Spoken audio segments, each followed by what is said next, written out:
तिवारी जी लोकप्रिय सांसद और भारतीय जनता पार्टी के प्रत्याशी श्री जगदंबिका पाल जी, भारतीय जनता पार्टी के जिला के अध्यक्ष श्री कन्हैया पासवान जी, लोकसभा के प्रभारी श्री समीर त्रिपाठी जी, लोकसभा के संयोजक श्री राम कुमार कुंवर जी,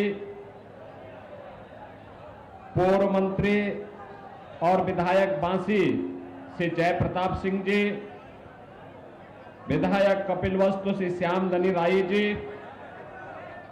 विधायक सोरठगढ़ श्री विनय वर्मा जी, पूर्व विधायक डुमरियागंज श्री राघवेंद्र प्रताप सिंह जी,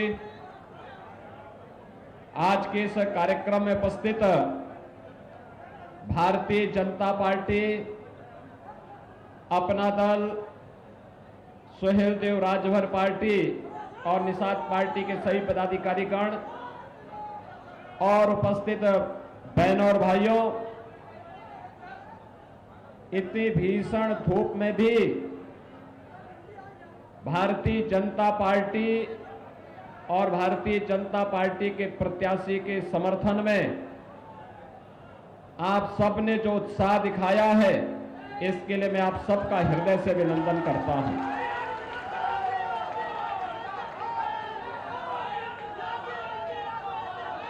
बहनों और भाइयों, लोकसभा चुनाव के 5 चरण संपन्न हुए हैं। 2 चरण बाकी हैं, जिसमें छठे चरण में आपको भी मतदान करना है।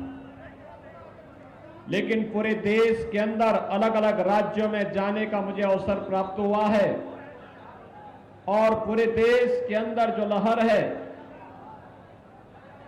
जो नारे गूंज रहे हैं, जनता जनार्दन के मन में जो भाव है, जो उनकी भावनाएं हैं, उसको देख के मैं कह सकता हूं कि 4 जून के परिणाम के बारे में किसी को भी रति भर भी संदेह नहीं है, क्योंकि पूरे देश के अंदर एक ही नारा गूंज रहा है, एक ही संकल्प गूंज रहा है, और वह है कि फिर एक बार, डुमरियागंज की भाषा में बोलो, फिर एक बार, फिर एक बार, और अब की बार तो 400 पार के मुद्दे को लेकर के, नारे को लेकर के तो समाजवादी पार्टी चारों खाने चित हो जाती है। बहनों और भाइयों, ये चारों 400 पार की जब बात होती है तो समाजवादी पार्टी तो कुल 63 सीट पे चुनाव लड़ रही है और 63 सीटों पर भी इनकी जमानतें जब्त हो रही हैं। और इसीलिए कांग्रेस और समाजवादी पार्टी का जो इंडी गठबंधन है, इन्होंने अभी से षड्यंत्र करने प्रारंभ कर दिए हैं। गुमराह करना, लोगों को गुमराह करना, झूठ बोलना। ये जो 2 लड़कों की जोड़ी है, जब इनके सामने जनता जनार्दन नहीं आ रही है सुनने के लिए, तो ये लोग अब झूठ और अफवाह का सहारा ले रहे हैं। झूठ और अफवाह के अलावा इनके पास कोई दूसरा मुद्दा नहीं, क्योंकि जनता भी जानती है कि समाजवादी पार्टी और माफिया का तो चोली दामन का संबंध है। दोनों को एक दूसरे से लग करके देखा ही नहीं जा सकता है। प्रदेश का हर माफिया वह समाजवादी पार्टी के साथ संबंध रखता है और समाजवादी पार्टी की उसके साथ संवेदना होती है। इस समाजवादी पार्टी की संवेदना गांव के लिए नहीं, गरीब के लिए नहीं, दलित के लिए नहीं है, समाज के किसी भी तबके के लिए नहीं है, बेटी और व्यापारी की सुरक्षा के लिए नहीं है। इनकी संवेदना तो माफिया के प्रति है और इसलिए माफिया के प्रति इनकी संवेदना को देखते हुए जनता जनार्दन इनको पूरी तरह खारिज कर चुकी है। ये 14 में चुनाव हारे हैं, 17 में चुनाव हारे हैं, 19 में चुनाव हारे हैं, 22 में भी जनता जनार्दन ने इनको चारों खाने चित किया है और फिर 24 में भी एक नए संकल्प के साथ हम लोग आए हैं कि फिर एक बार मोदी सरकार बनाने का जो हमारा संकल्प है, ये मोदी जी के द्वारा पिछले 10 वर्ष के अंदर किए गए कार्यों के प्रति उनके प्रति कृतज्ञता ज्ञापित करने का एक अवसर हम सब के लिए है। बहनों और भाइयों, आप सबकी, हम सबकी ये पीढ़ी सौभाग्यशाली है कि हमने बदलते हुए भारत को देखा है। हम कह सकते हैं अपनी वर्तमान और भावी पीढ़ी को कि जब भारत आत्मनिर्भर और विकसित भारत की यात्रा को आगे बढ़ा रहा था, तब हमने अपनी आंखों से देखा है और उस यात्रा के हम भी सहभागी रहे हैं। उस यात्रा में हम लोगों ने भी भारत को नए भारत के रूप में स्थापित करने में अपना योगदान दिया है। हम सब कह सकते हैं। आज आप देख रहे होंगे दुनिया के अंदर कोई भारतीय जाता है, उसका सम्मान होता है। भारत का दुनिया के अंदर सम्मान है, सीमाएं सुरक्षित हैं, आतंकवाद और नक्सलवाद का सफाया हुआ है। और अब तो पटाखा भी जोर से फटेगा तो पाकिस्तान पहले सफाई देता है, कहता है मेरा हाथ नहीं है। पहले सोचो, एक कांग्रेस और समाजवादी पार्टी की सरकार थी, आतंकी वारदात होती थी, सुबह उठते ही एक नए घोटाले से समाचार पत्रों में एक नया घोटाला हमें देखने को मिलता था और सायकाल होते होते आतंकी वारदात की खबर आ जाती थी। बहनों और भाइयों, जब हम लोग उस समय सांसद के रूप में संसद में इन मुद्दों को उठाते थे तो सरकार की ओर से क्या जवाब आता था? एक कांग्रेस और समाजवादी पार्टी की सरकार थी, ये लोग कहते थे कि आतंकवादी तो सीमा पार के हैं। हम कहते थे कि भाई सीमा पार के तो निपटो उनसे। इतनी फोर्स, इतना सब कुछ संसाधन, ये किसके लिए जब हम अपने नागरिकों को सुरक्षित नहीं कर पा रहे हैं? लेकिन इनकी लाचारगी देखते हुए बनती थी। और आज आतंकवाद और नक्सलवाद को तो समाप्त किया ही है। मोदी जी के नेतृत्व में आज पटाखा भी फट जाए ना तो ये पाकिस्तान सबसे पहले सफाई देते हुए कहता कि साहब मेरा हाथ नहीं है, क्योंकि पाकिस्तान को मालूम है कि नया हिंदुस्तान है, ये उसे मालूम है नया भारत है, छेड़ेगा नहीं। लेकिन अगर कोई छेड़ेगा तो उसको छोड़ेगा भी नहीं। और इसीलिए वह अब भारत को छेड़ने में, भारत के अंदर किसी भी प्रकार की गतिविधि को आगे बढ़ाने में भयभीत होता है। उसको मालूम है जैसे उसने किया, भारत के बहादुर जवान एयर स्ट्राइक और सर्जिकल स्ट्राइक के लिए हमेशा तैयार बैठे हैं। बहनों और भाइयों, एक तरफ सुरक्षित भारत और दूसरी तरफ विकसित भारत की परिकल्पना को साकार किया जा रहा है। याद करिए, सिद्धार्थनगर, गोरखपुर से सिद्धार्थनगर होते हुए बलरामपुर मुझे अक्सर जाना होता था और मुझे 6 से 8 घंटे लगते थे। सड़कें खराब थी, चलना फिरना मुश्किल था। लखनऊ नहीं जा सकते थे, गोरखपुर नहीं जा सकते थे, बस्ती नहीं जा सकते थे, नेपाल नहीं जा सकते थे, बलरामपुर नहीं जा सकते थे। हर ओर की सड़कें खराब थी। आज यहाँ की अच्छी सड़कें, बाढ़ बचाव के बेहतर उपाय हो रहे हैं। अब तो आपके पास अपना मेडिकल कॉलेज भी हो गया है और माधव बाबू के नाम पर, माधव प्रसाद त्रिपाठी जी के नाम पर मेडिकल कॉलेज का निर्माण हमारी सरकार ने आपके जनपद सिद्धार्थनगर के अंदर किया है। बहनों और भाइयों, बोलिए इन लोगों से, जो लोग आज जातिवाद की बात करते हैं, इन लोगों से बोलिए कि माधव प्रसाद त्रिपाठी जी के नाम पे मेडिकल कॉलेज का निर्माण ये उत्तर प्रदेश में भारतीय जनता पार्टी की योगी जी की सरकार ने कराया है। और मेडिकल कॉलेज की पढ़ाई नहीं शुरू हुई है, अगले सत्र में हम नर्सिंग की पढ़ाई भी यहां शुरुआत करने जा रहे हैं। बहनों और भाइयों, आज देश प्रदेश गोरखपुर में आपने एम्स देखा होगा, फर्टिलाइजर कारखाना देखा होगा, अयोध्या का इंटरनेशनल एयरपोर्ट और मर्यादा पुरुषोत्तम भगवान श्री राम विराजमान बाद में हुए। पहले महर्षि वाल्मीकि के नाम पर इंटरनेशनल एयरपोर्ट का नामकरण किया गया। पहले महर्षि वाल्मीकि के नाम पे इंटरनेशनल एयरपोर्ट का नामकरण अयोध्या में किया गया। आज आपके पास अच्छी सड़क है, आपके पास आज बेहतरीन संसाधन है, आज आपके पास मेडिकल कॉलेज है, सामुदायिक स्वास्थ्य केंद्र है, आज आपको फ्री में दवा भी उपलब्ध हो रही है, हर घर नल की योजना और नल पे जल की योजना आज क्रियान्वित होती हुई दिखाई देती है।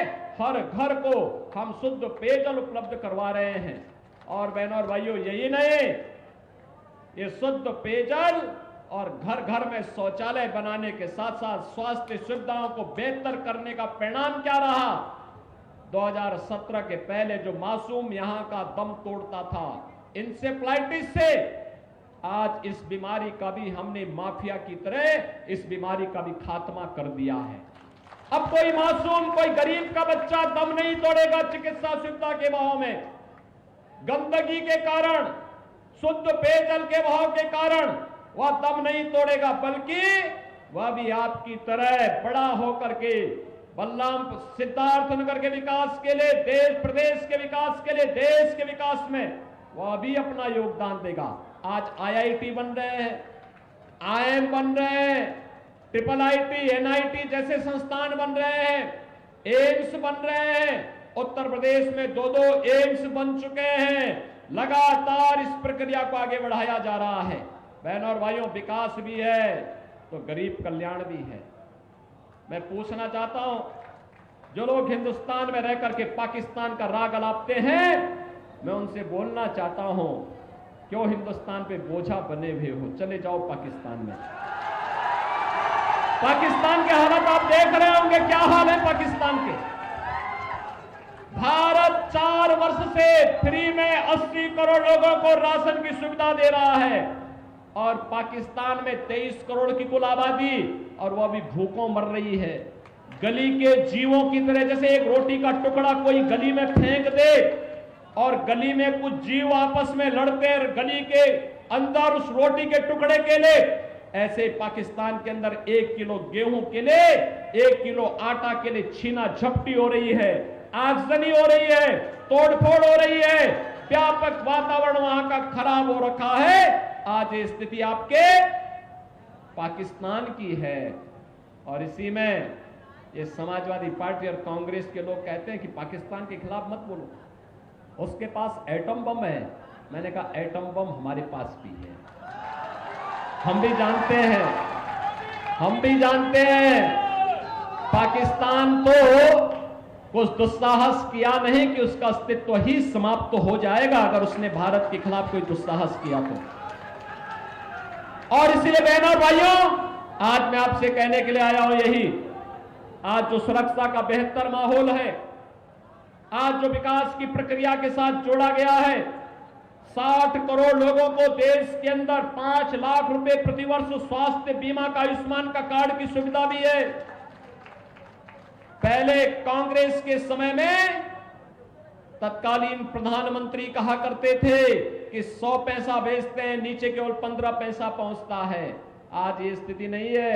आज तो आपके पास जनधन अकाउंट खुल चुके हैं, पैसा लखनऊ या दिल्ली से आता है, सीधे आपके अकाउंट में आता है। किसी को वृद्धा पेंशन, किसी को निराश्रित महिला पेंशन, किसी को दिव्यांगजन पेंशन, किसी को सरकार का कंपनसेशन, किसी को आपदा का राहत का पैसा, किसी को आगजनी का पैसा, किसी को बाढ़ राहत का पैसा, सीधे उसका आपके अकाउंट में पैसा आता है। और इस समाजवादी पार्टी के लोग राम भक्तों पर गोली चलाते थे।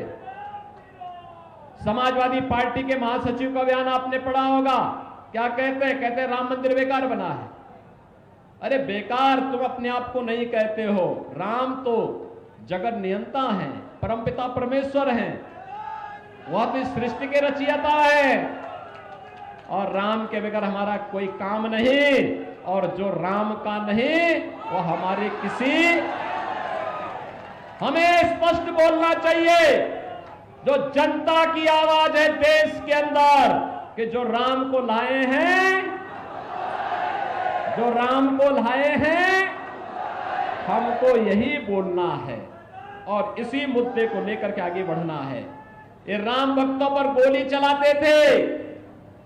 याद करिए, जब ये सपा और कांग्रेस का गठबंधन होता है, कोई अनर्थ जरूर होता है। जब केंद्र में कांग्रेस की सरकार थी, प्रदेश में समाजवादी पार्टी की सरकार थी, तब अयोध्या में राम जन्मभूमि पर आतंकी हमला हुआ था। काशी में संकट मोचन मंदिर पर आतंकी हमला हुआ था। तब अयोध्या, लखनऊ और वाराणसी की कचहरियों पर हमला हुआ था। और अखिलेश यादव जब मुख्यमंत्री बने थे, इन्होंने सबसे पहला काम क्या किया था मालूम है? आतंकवादियों पर दायर मुकदमों को वापस लेने का शर्मनाक काम किया था। और तब न्यायालय ने इनको कहा था कि आतंकवादी छूटेंगे नहीं। शर्म आनी चाहिए सरकार में बैठे हुए लोगों को कि आज आतंकवादियों के मुकदमों को वापस ले रहे हो, कल इनकी पद्म पुरस्कार के लिए सिफारिश करोगे। बहनों और भाइयों, ये लोग आतंकवादियों के आका है, ये माफियाओं के सरपरस्त हैं। और इसीलिए हर अपराधी और माफिया 2017 के पहले जनता का खून चूसता था, गरीबों की जमीनों पर कब्जा करता था, फिरौती वसूली करता था, बेटी की सुरक्षा के लिए खतरे बने हुए थे। और आज जब इन सभी माफियाज को हम लोगों ने उल्टा टांगने का काम किया है, कुछ लोगों की राम नाम सत्य की यात्रा निकल गई है, तो अब समाजवादी पार्टी को पीड़ा होने लगती है। उनको पीड़ा होती है। ये क्या हो रहा है? ये किसी गरीब के साथ इनकी संवेदना नहीं है, किसी दलित के साथ इनकी संवेदना नहीं है, इनकी संवेदना माफिया के प्रति है।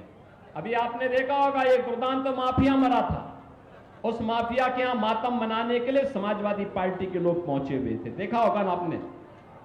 देखो, कोई गरीब के साथ कोई घटना घटित हो जाए, इनकी संवेदना उस गरीब के साथ नहीं होती है। और इसीलिए आज मैं आपसे कहने के लिए आया हूं कि बहनों और भाइयों, हमें माफियाओं के सहयोगी, माफियाओं के सरपरस्त, अपराधियों के संरक्षणदाता, आतंकवादियों के आकाओं को फिर से देश की सत्ता में काबिज नहीं होने देना है, नहीं होने देना है।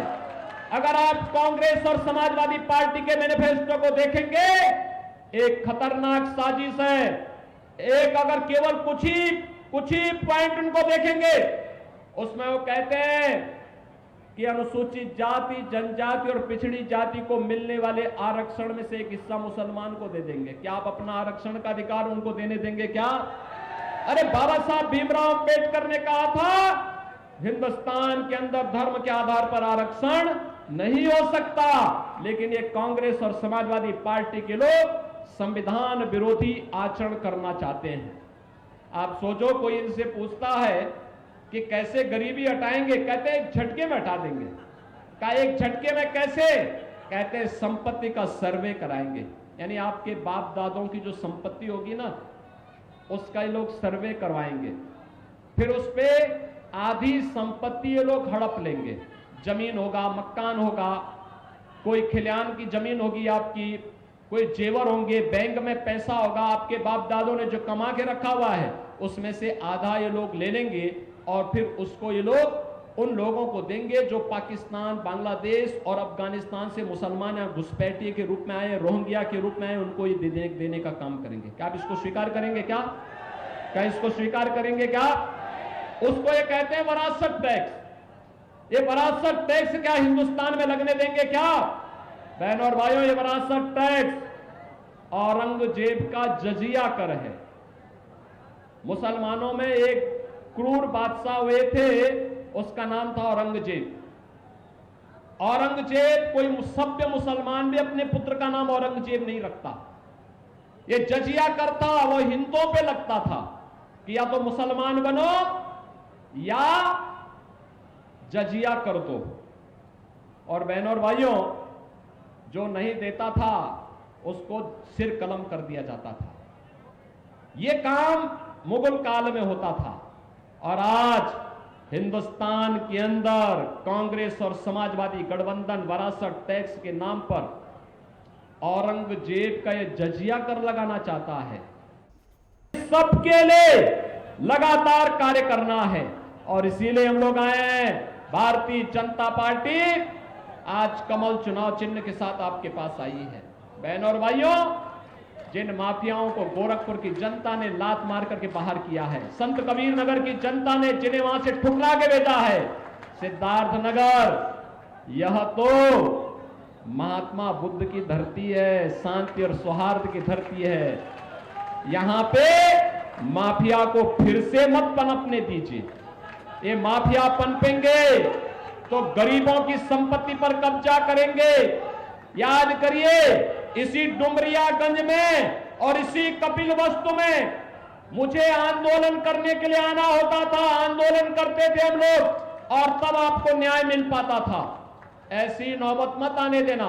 ये माफिया किसी के नहीं है, ये तो केवल और केवल स्वार्थ के हैं। किसी भी गरीब की, किसी भी व्यापारी की, किसी की भी संपत्ति कब्जा करके और जबरन बंदूक की नोक पर उसे लिखवाने का काम करेंगे। यद्यपि हम इन माफियाओं को उल्टा टांग करके मिर्च का झोंका लगा करके इनको जीना आराम कर देंगे। लेकिन मैं फिर भी चेतावनी आपको देना चाहता हूं कि माफिया आएंगे फिर गुंडागर्दी करने का प्रयास करेंगे, बेटी और व्यापारी की सुरक्षा के लिए खतरा बनेंगे, यहां पे रंगदारी वसूली करने का प्रयास करेंगे। रंगदारी वसूली मत करने देना। और इसीलिए अच्छा है, चुनाव आपका है, देश आपका है, भविष्य भी आपका है और वोट भी आपका है और फैसला भी आपका है। और यह फैसला फिर एक बार मोदी सरकार के लिए होना चाहिए। आप सहमत हैं? जगदंबिका पाल जी चुनाव जीत के जाएंगे? जाएंगे? बहनों और भाइयों, देखिए, इस उम्र में भी जिस जुझारूपन के साथ ये कार्य करते हैं, मैंने देखा है, संसद में जाते हैं 10 बजे से 11 बजे से संसद सत्र में भाग लेते हैं, 4 बजे चल करके फिर सिद्धार्थनगर की जनता की सेवा के लिए लग जाते हैं, रात्रि भर चलते हैं, फिर अगले दिन सुबह 11 बजे संसद सत्र में, जो व्यक्ति संसद सत्र के दौरान भी यहां से 1000 किलोमीटर दूर दिल्ली में जाके संसद सत्र को अटेंड करके फिर जनता जनार्दन की सेवा में आके काम करता हो, जिस व्यक्ति ने न दिन देखा न रात देखा, न सर्दी देखी न गर्मी देखी, न बरसात में बाढ़ देखी, न किसी भी प्रकार के अन्य उसको देखा, लगातार आपकी सेवा के लिए समर्पित भाव के साथ जो व्यक्ति कार्य किया है, उस व्यक्ति को फिर एक बार मौका दे जाने की आवश्यकता है। और इसीलिए पाल जी को फिर से सांसद बना के भेजने की आवश्यकता। भेजेंगे? सभी लोग सहमत हैं? सभी लोग सहमत हैं? दोनों हाथ जाके यहां भी, इधर भी, मुझे बताओ, दोनों ओर, चारों ओर, पीछे विद्यालयों में जितने लोग हैं, आगे बगल जितने लोग हैं, सब सहमत हैं? जिता के भेजेंगे? लेकिन बहनों और भाइयों, इसके लिए शर्त है, 2 बातें। आपको जिन लोगों ने हाथ उठाया है, आपके लिए 3 दिन का समय है प्रचार करने के लिए। 22, 23 और 24, 25 को चुनाव है। इन 3 दिनों में आप में से हर व्यक्ति अगर 5-5 घर में प्रचार करने के लिए, घर के प्रत्येक सदस्य के यहां प्रचार करने के लिए जाता है और जनता जनार्दन से कमल के चुनाव पर वोट देने के लिए कहता है, तो बहनों और भाइयों, पाल जी भारी बहुमत से चुनाव जीत करके जाएंगे।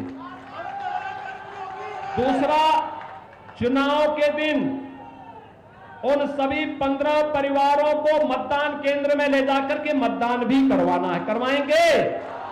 करवाएंगे? सभी लोग सहमत हैं? सभी लोग सहमत हैं? इधर और सामने सभी लोग सहमत हैं? तो फिर मेरे साथ बोलेंगे, भारत माता की, भारत माता की, भारत माता की जय श्री राम, जय जय श्री राम।